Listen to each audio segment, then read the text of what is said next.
So remember how in the last video I talked about how all of the Xenogames are quote-unquote anime to some degree? Well, this time I'm going to go over and expand upon one point that I only barely touched on last time, and that is the story structure. It's very well documented that the stories of both Xenoblades 1 and 2 were specifically designed to mirror a shonen manga or anime, but I also brought up the fact that the other games have some shonen elements to them as well, just because the structure of a JRPG often lends itself to having the same story arc structure. The classic JRPG gameplay loop is explore the world, find a new area, meet new people in that area, find out about a problem they're having, start solving the problem, and then at some point you have to start fighting as you go through a dungeon and end in a climactic battle with a boss who serves as the arc villain. There's obviously a lot you can do to play with this, but it's so ingrained in the DNA of the genre, it's no wonder a lot of JRPGs follow the same formula, even if story-wise they're not trying to be shonen, and why so many others intentionally write their stories with that styling because it fits the gameplay so well.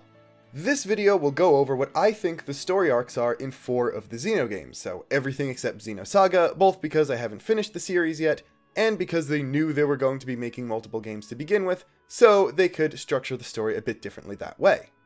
I'll start with Xenoblades 1 and 2, I'll put Torna inside 2 like it was originally intended, because those are the ones that are supposed to be shonen-esque. After that, I will do X, which is interesting because it's the least centralized narrative out of the entire series, and then I'll end with Xenogears, which is in here basically just to prove that this type of structure isn't a thing that started with Blade, and that if you really wanted to, you could probably make a shonen formula anime out of any of these games except maybe X. This will of course involve spoilers for every single game, and if you want to avoid ones for a specific one, just check the pinned comment, I'll have timestamps for when each game starts. So, starting off with Xenoblade 1, the whole Dunban thing at the beginning is a prologue, it's the intro, it's not really an arc on its own. Now if the game got an anime adaptation, depending on the studio, it could totally be stretched to over 2 episodes, but I don't think it should be, I think it should just be like the first 5 to 10 minutes of episode 1, so I'm not counting it as an arc, I'm counting it as the prologue to the Colony 9 arc. I've talked before about how Xenoblade 1 has chapters that aren't alluded to in-game like the ones in X and 2, but they're not really an indicator of the arcs. I think we can all agree that the whole Colony 9 section of the game, from first getting control of Shulk, to he and Rein leaving to pursue Metalface, is one arc, even if it is what the game calls the first 2 chapters of the story. So, all of that, Colony 9, the first arc. Now, Xenoblade 1 has a weird thing where there are several major arcs, but a lot of them are split up by much smaller story segments that only comprise of one small area. Our first example is, of course, Tephra Cave. I don't think it's a stretch to call everything from running into Juju on Bionis' leg to the Telethia coming to stop the fighting outside the Ether Mines as one arc, which I'll interchangeably call the Colony 6 or the Zord arc, but there's still the whole Tephra Cave thing in between. It's not filler, it's not inconsequential, we get some characterization, we learn that Shulk can unlock new Minato arts, but it's not really long enough to be called its own arc even if it is what the game calls an entire chapter. I'll refer to this stuff as mini-arcs. I mean, you could call them an arc and just say, oh, some arcs are a lot shorter than others, but I like mini-arc because it distinguishes things that are smaller but still a self-contained thing, as opposed to smaller segments of one major arc. So now we have the Colony 9 arc, the Tephra Cave mini-arc, and then the Zord arc. After that is Satoral Marsh, which I'm going to call a mini-arc on its own. There's not really a villain or anything, it's just exploring and some exposition, and you could probably count it as an epilogue to the Colony 6 stuff, because it has the same supporting characters, and follows directly on from that. Again, if this was its own anime, they would probably put this at the end of Colony 6 as 1, maybe 2 episodes. You wouldn't even change the opening until they hit Machna, but I'm going to call it something distinct, because Zord's not in the picture anymore, Colony 6 is safe, but they haven't gotten the new goals they get when they hit Machna. Now, after Colony 6, the party's goal is Prison Island, but we really can't consider that one arc because so much stuff happens. I would call everything related to the Leone Telethia, from the scene of Melia after you enter Machna for the first time, to the party leaving for Aerith Sea, one arc. Once Melia wakes up, they're informed of the next big boss, and all of the Frontier Village stuff, including meeting Ricky, is part of that. This then causes a new question to arise. Is all of the High Entia stuff one arc? I'd say it's actually 2. In terms of arcs, I do agree with the chapters this time. Arriving in Aerith Sea to the Tyrea fight is one, then everything after Melia is confirmed as the heir to the end of Prison Island is another.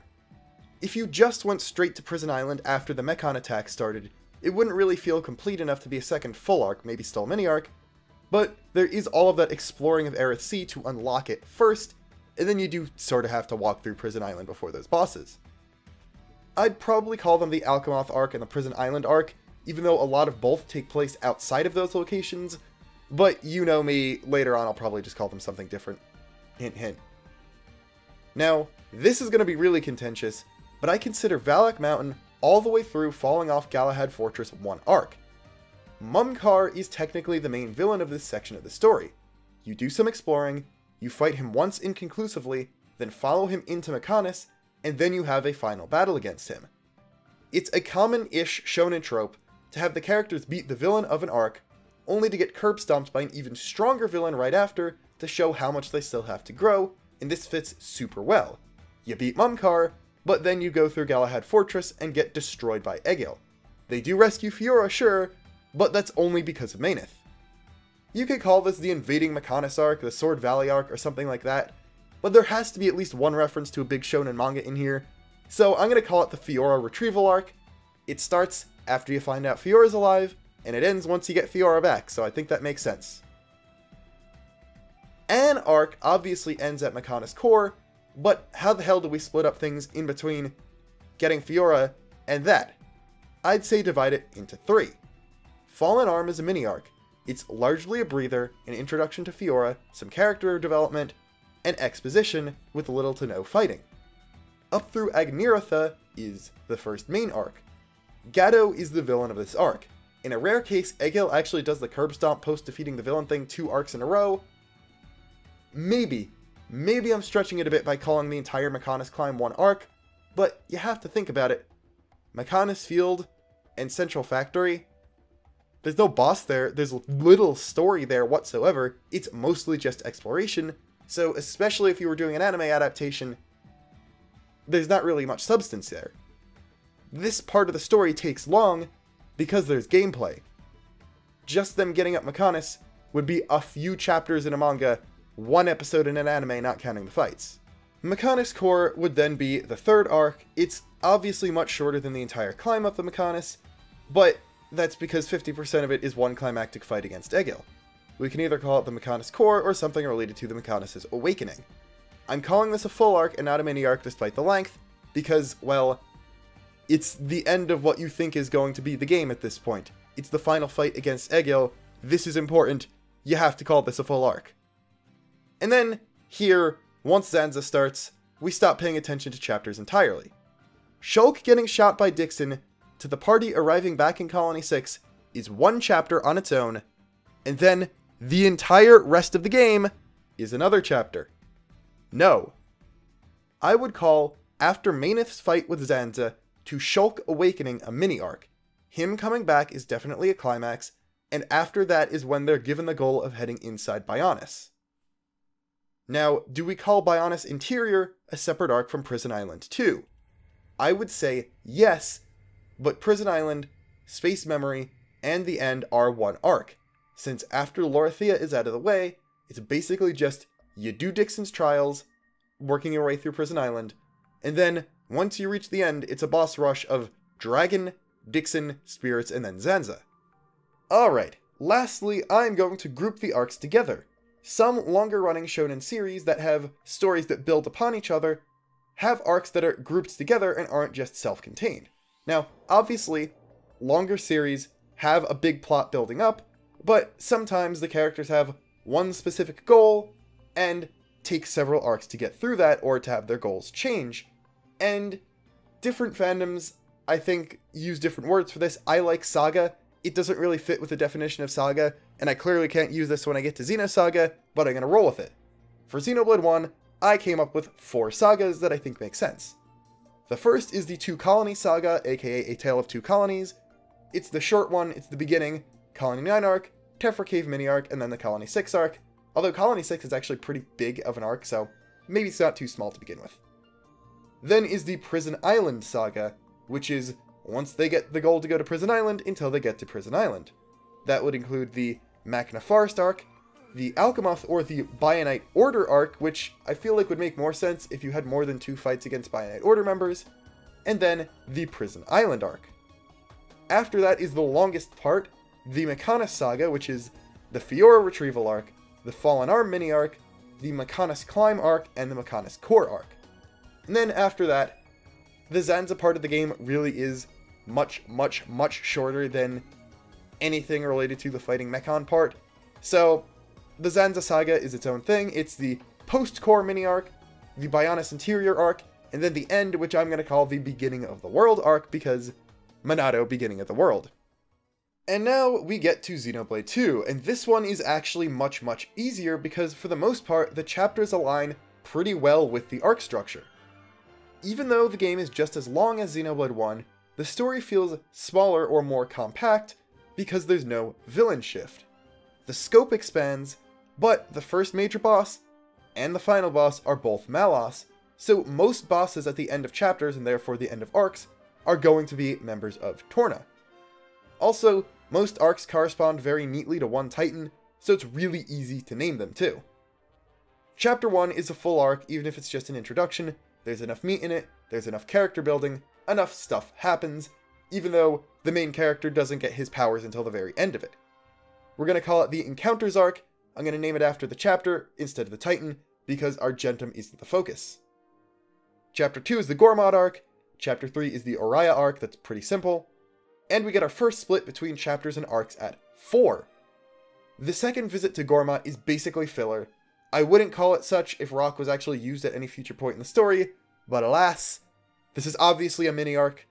I'm going to call it the Reese mini-arc, I guess, after the kid you help out.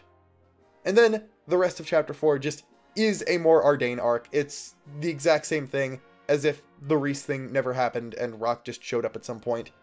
It goes back to furthering the plot, it has character development for Tora, there's a natural climax with Morag joining the party and then Haze showing up, and there we go. Chapter 5 kind of has 2 full-size arcs. One just doesn't have a villain, and the final boss is just the final Zeke fight. Arriving in Lefthyria through the Zeke fight is an arc, but whether it's a full arc or a mini-arc is up to your discretion. It just doesn't have much conflict outside the one fight, but I'd say there's enough character stuff and gameplay-wise enough exploring in order to consider it an entire arc in its own right. Indal, when you get there, is just talking, and you barely explore Temperantia, so I think it's safe to put those two together as one arc. There's not really a great name for it other than Indal Temperantia, which I don't really like because it's too long, but I will call it the Peacekeeper arc because you are trying to stop a war at that point. Chapter 6 again has 2 separate story things, but the first one definitely isn't big enough to not be called a mini-arc. It has the Indal segment and the Tantal segment. Indal I'm going to call the Rulers Congress mini-arc after the name of one of the cutscenes in it, and it's only a mini-arc and not lumped in with the end of the Peacekeeper arc because of the whole Bana subplot and the Nile thing. If one even of those didn't happen, I would actually split the Peacekeeper arc across chapters and just do that, yeah. And then obviously Tantal is the Tantal arc. Our big question this game is, do we split Chapter 7 into 2? I would say yes. The Elpis half and the Cliffs of Moratha half are both very important and connected, but one's about Nia's character growth, and the other is about Pyra and Mithra's, so they are distinct, but they're both smaller than full Titan arcs, and while they are extremely important to the story, I would still call them both mini. Spirit Crucible mini-arc, and Cliffs of Moratha mini-arc, there we go. Torna was originally supposed to go in the story right here, so I'm going to put it here and not as its own separate thing. It's longer than 1 chapter, possibly even longer than 2, but there's not really a good way to split it down the middle. Maybe we could have a bunch of mini-arcs, but I don't know. I'm going to call the central part of the game from arriving in Aletta to the attack on the capital a full arc since it alone is over half of Torna, and maybe, yeah, I'd say about the length of a normal chapter. So, I'm going to split it into mini-arc, going from the beginning to beating Gort and Gormott, full arc, trek from Aletta to the attack on the capital, and then the build-up and final fight with Malos is another mini-arc. Chapters 8 through 10 are wacky. We have to ignore the chapter numbers again, because here the game is extremely stupid. Chapter 8 doesn't end with Jin leaving the party or the end of the Land of Mortha, but at Rex beating the Indoline Titan. So, the Land of Mortha is one arc for sure. It is short-ish, but again, there's enough stuff going on here. Rex is alone without his party, and Jin is an ally that stand out enough for it to be a full arc and not just a mini. Like Menace, the World Tree climb is long, but it really is just one arc from the base to the Amalthus fight, and then everything after arriving in the first low orbit station to the end of the game is one thing. It's short, but the end of the entire game is there, so we can't really call it a mini arc. It's pretty much entirely exposition explaining the rest of the unanswered questions, and then the final battle. So for our saga breakdown, I decided to split things up based on what form the Aegis is in at the moment. The red Aegis Saga would be the Encounters arc, the Gormott arc, and the Oriah arc. The white Aegis Saga is by far the longest one. It's got the Reese mini arc, the Mor Ardain mini arc, the Leftheria arc, the Peacekeeper arc, the Ruler's Congress mini arc, and the Tantal arc. And then we get to weird stuff, because there's not a good name for Chapter 7 plus Torna combined. If you want to take Torna out entirely, then I would definitely put Chapter 7 as part of the last saga, the Green Aegis Saga. But since we've got them both here, and Torna goes in between Chapter 7 and 8 through 10, I'm just going to call the Spirit Crucible and Cliffs of Mortha mini arcs an interlude. Then Torna is its own thing, obviously, the Golden Country Saga. I'm going to call the beginning the Gathering Storm mini arc, because, oh yeah, a war is happening and it's about to get worse. Then the middle of the game is the Oresco arc, and the rest of the game is the Aegis War's End mini arc. Again, I'm calling this a mini arc only because Torna is part of the main story of the game in this context. Otherwise, it would be a full arc, as evidenced by the fact that the final section of the full game is going to be a full arc, even though it's pretty short. Then, of course, we get the Green Aegis Saga I mentioned before, which would be the Land of Mortha arc, the World Tree Climb arc, and I don't think there's a better name for the end of the game than the Elysium arc. Moving on to Xenoblade X, this is a wacky one. It's got an incredibly decentralized and non-linear narrative. Most of the story is in side quest chains or affinity missions that can be done at any point in time. You could sort of call each story mission one mini arc, but I think the game can be split up into 4 parts that aren't really arcs, but are collections of chapters. This includes any required affinity missions, but not any side stuff that's unlocked after a given chapter. There's not really a linear story structure to X at all, I'm just doing my best. Part 1, Welcome to Mira. Chapters 1 through 3, it's your general introduction to the world and most of the cast, lots of tutorials, it ends with the first encounter with other alien races, and after that you get free reign of the entire world and not just Primordia. Part 2, The Ganglion Menace, chapters 4 through 6. Mostly, this is about trying to find lifehold parts, and counteract the rising threat of the Ganglion, and ends with the party being saved by the Telethia, showing how weak they still are.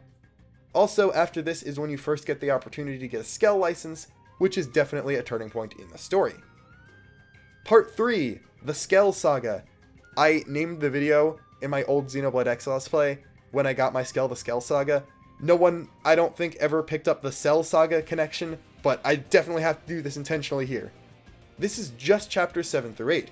It ends with a massive attack on NLA, and the first suspicions that Lao has gone rogue. 7 and 8 aren't super connected to each other, but they do have the one through line of Marcus being important in 7 and then killed off in 8. Part 4, I'm just calling Ganglion Commanders. It's chapters 9 and 10. The flight module isn't required until 12, so that's not a good demarcation. It's basically just 2 fights in Sylvam against 2 high-ranking Ganglion pairs. 9 is actually important to the story. 10 is literally just one boss fight. It is entirely filler, but I can't really, in good conscience, put it in Part 5, which is the actual endgame of the story, so we're gonna have to do 5 parts instead of just 4 here. Then, Part 5, I can't think of anything, it's just the endgame. Chapters 11 and 12, it makes sense. It's Lao's betrayal setting up the final chapter, and then the final chapter. Chapter 12 is the only thing big enough where I could probably call it an arc on its own, but it isn't quite big enough to count, and there were no arcs in the rest of the game, according to me, so I shouldn't start right at the end. And so, lastly, we arrive at Xenogears. It's much closer in story structure to Xenoblade 1 and 2, even though it isn't supposed to be a shonen, its major differences are the fact that its world design is much more linear, and very frequently, you're not allowed to go to the world map and revisit old areas. We get a pretty big question right off the bat here. Where do we end the first arc? Is it after Faye destroys Lahan Village? Is it after Black Moon Forest? I would say, make Lahan Village one arc, an introductory arc. Those don't have to be very long, and traditionally often aren't. Black Moon Forest is then a mini arc. Technically, you go through some stuff. I could make it a full arc because you meet Ellie there, but it's way too short for that. And then Faye and Satan's adventures up until they run into Bart are big enough to be a full arc. If you want to split things up into mini arcs of getting to Dazil, then Dazil to the Groff fight, and then escaping the transport ship, I guess you could, but there's not really enough substance in all of those to count that, in my opinion at least. We definitely have to split everything up after Bart joins and before Bart leaves somehow, and I would put the caves and then the attack on the pirate base together since it's one dungeon, a minor boss, some exposition, a major boss, then everything Bledovic together, including a tournament arc, surprisingly not present in the Shonen games, but in this one, and then Nissan and the entire plan to recapture Ave as one other arc. 3 arcs just for Bart is kind of big. Even then, the third one is a really long one with 2 climactic fights for Faye and several perspective shifts, but it does cap out the first act of the game, and final arcs are either really long or shorter than usual, so I think this still works. Kislev is one arc that's pretty obvious. It starts with Faye waking up there, and ends with him leaving there with new allies in tow. This is probably the most cut and dry. This is literally a shonen arc in all of Xenogears, so, you know.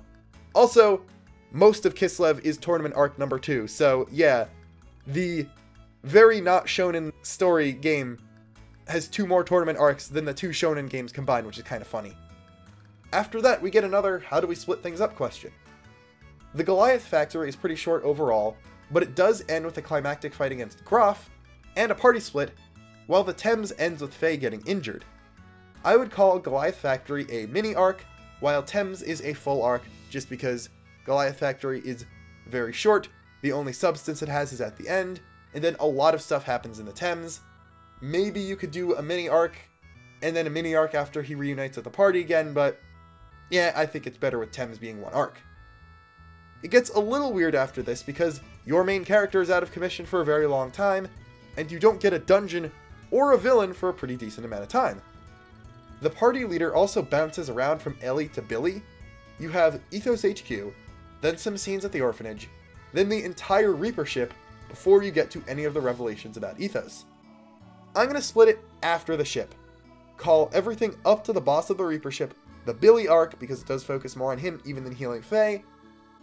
I can't really call the change in leader from Ellie to Billy an arc split because all you really did with Ellie was deal with the fallout of the last arc, then go over the overworld, talk to some people, take a tour, and then go talk to Billy more.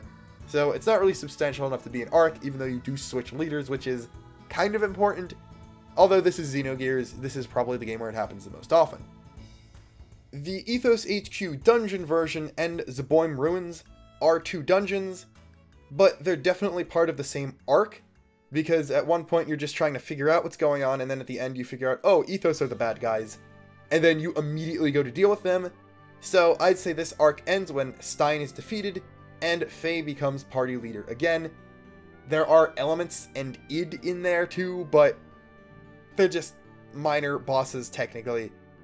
The major villain here is definitely Stein, so major fights, but they're major fights on the way to the actual arc villain. Babel Tower is next, and I will consider a full arc just because it's a long dungeon, and you do have 2 major fights in it, even though there isn't really much story going on while you're actually climbing it. Shavat, obviously its own arc. It's a new town, new characters, new party member, tons of exposition, 1 dungeon, and then a boss rush. There you go. After that though, I'm actually going to split up the gates. Gate 1 involves a town, a dungeon, Bart getting a power-up, finally beating Shakan, and basically ending Bart's character arc, though he stays with the party afterwards. I feel like that's enough of an arc to be separate from the rest of the plans to reach Solaris, because it's a Bart-centric thing inside the greater scope thing of getting to Solaris. On the other hand, Gate 2 is a boss rush, and Gate 3 is a small dungeon and one boss, plus after that the Solaris infiltration begins, so I would actually lump these two together as a mini arc, not even a full arc, in between the big climaxes of finally retaking Ave, and then the end of Disc 1. Also, I'm going to put all of Solaris together in one arc. It is pretty long, all things considered. It takes several hours, even though you're just stuck in one area. But it is the finale of Disc 1. A surprising amount of it is just running through dungeons, and there isn't any big climactic fight until the end. The only bosses of Solaris are Graf and Executioner, so there's not really any climax thing to say, oh yes, this is the end of one arc, and here's the end of the other arc, which is the rest of Solaris. I think you really have to call it one thing. Disc 2, then, is hard to split up, because so much of it is told from chair mode, so things that would normally be an entire arc taking several hours and including a dungeon, are told in 5 minutes and walking through a hallway. Within an hour of the second disc beginning, Faye wakes up, you fight Ramses again, Bart awakens the Yggdrasil 4 and uses it, and the party starts destroying the Soylent systems. I will put all this together because the first two really are just boss fights, and probably would be even if the disc was fully playable, while the last seems like it would be the only true dungeon, and at this point, they are going through and fulfilling an objective to destroy the Soylent systems. The Anima Relic Hunt is one arc. It does have 2 dungeons, but nobody's objectives change during it. They're still trying to find the Anima Relics, and it ends when they find the last Anima Relic. After that, there's a lot of barely playable stuff and a bunch of boss fights. I'm going to consider everything up until Ellie shoots Faye one arc, even though gameplay-wise it would probably be 2 dungeons, and probably be extended to be 2 arcs relative to Disc 1, but everything moves way too fast to call it 2 arcs. You don't get the usual sense of rising and falling tension more than once here, so I'm going to just call it 1. I'm also going to call the small Zohar section a full arc, because while it is a couple bosses and nothing much more, there's a ton of dialogue, a ton of flashbacks, a ton of character growth, Faye reaches the end of his character arc, and it does end with a climactic fight, and Faye getting his final power-up. Then, of course, the rest of the game is obviously one arc. Yeah, there's a bunch of exploring you could technically do, and some side stuff you could technically do, but most of it is just fighting the final boss at this point. So, for our breakdown, we go back to 4 sagas.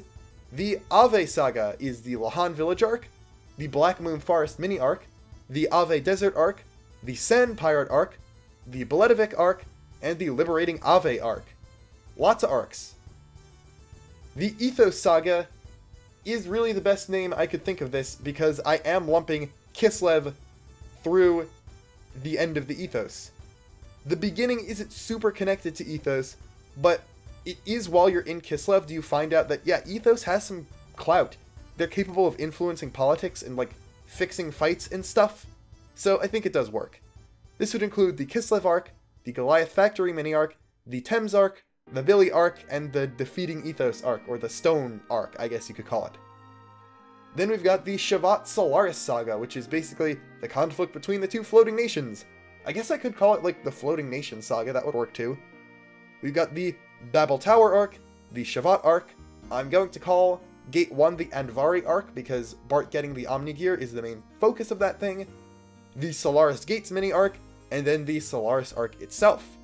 And then lastly, I'm going to call it the Deus Saga, even though you don't find out about Deus until a bit later, which is the Soylent System arc, the Anima Relic arc. I'm going to call Deus Getting Awakened the God's Awakening arc, because that sounds cool, the Zohar arc, and then nicely doing that whole thing, paralleling the end of Xenoblade 1, the End of the World arc, which is actually a reference to a line in the ending theme, "We can run to the end of the world," so it's actually a reference to Faye and Ellie being a good couple and not the world actually ending, even though it looks like it's about to. But hey, good guys save the world. That's the end of this video. Thank you for watching. Like, comment, and subscribe. I don't really have much more to say. Usually I do, but this time I don't. Yeah, I hope you're having a good day. I am filling for time, certainly. Hopefully I sound better in the next video, too. I'm still coming off of being sick, and I lost my voice for a couple days, so yeah, I definitely don't sound too great. But that'll be fixed next time, and until then, I'm Luxin, signing off.